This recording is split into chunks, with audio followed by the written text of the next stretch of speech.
Pessoal, vou aproveitar aqui, hoje eu estou num dia mais cool, um dia mais tranquilo, estou sem consultoria, sem treinamentos para realizar, então eu estou tirando o dia aqui para aproveitar, vou tirar algumas dúvidas, responder algumas perguntas que chegaram para mim ao longo dessa semana, tá? Então eu já vou aproveitar aqui, vou estar transformando tudo isso em vídeo e já vou estar postando aqui no canal, tá? A primeira aqui, ela é até muito simples, mas ela dá duplo entendimento, então é bom a gente falar rápido dela, que é o item 10.2.1 da NR10, que fala assim, em locais, em intervenções, instalações elétricas, deve-se adotar medidas preventivas de controle do risco elétrico e dos riscos adicionais, né? Aqui na norma não fala quais são os riscos adicionais, o que ele é, isso vai ser falado mais lá na frente. Mas só para adiantar, o que é o risco elétrico e risco adicional? Risco elétrico, hoje, o que nós analisamos dentro da NR10, é o choque elétrico, o arco elétrico e as interferências eletromagnéticas. Para um eletricista de baixa tensão, para um profissional que trabalha com baixa tensão, a interferência eletromagnética não é tanto problema. Isso só vai ser problema com linhas de muito alta tensão, tá? Então é para quem trabalha com linha viva.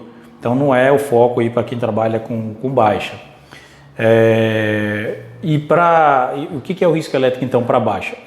Basicamente é o choque e o arco elétrico, tá? Choque elétrico, passagem da corrente elétrica pelo corpo, né, originando o efeito fisiológico, como o seu corpo reage à passagem da corrente elétrica, e o arco elétrico é aquela explosão, né, do ar ionizado devido à passagem da corrente elétrica pelo ar, quebrando o dielétrico do ar e tudo aquilo mais.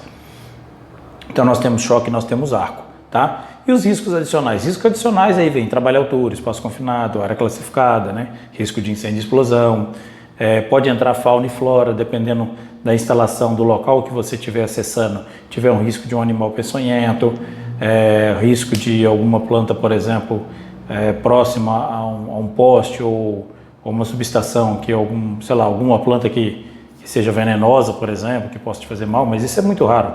Mas basicamente a gente fala mais da fauna, que é a questão do animal peçonhento, um animal silvestre,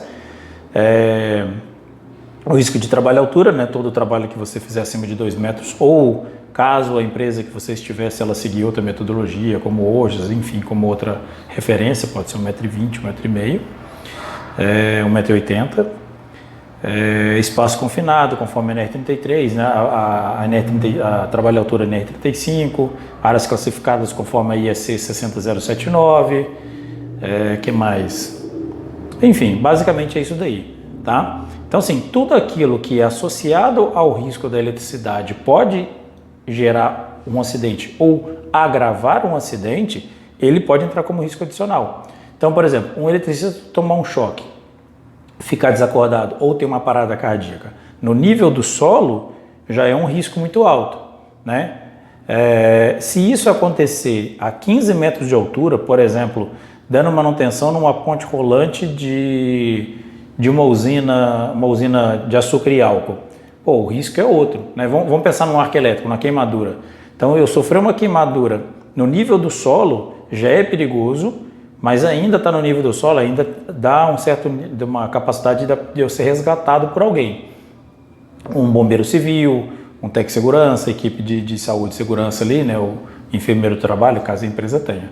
Mas se esse acidente acontece lá a 15 metros de altura, 20 metros de altura, em cima de um poste, em cima de uma ponte rolante no painel, em cima de uma PTA,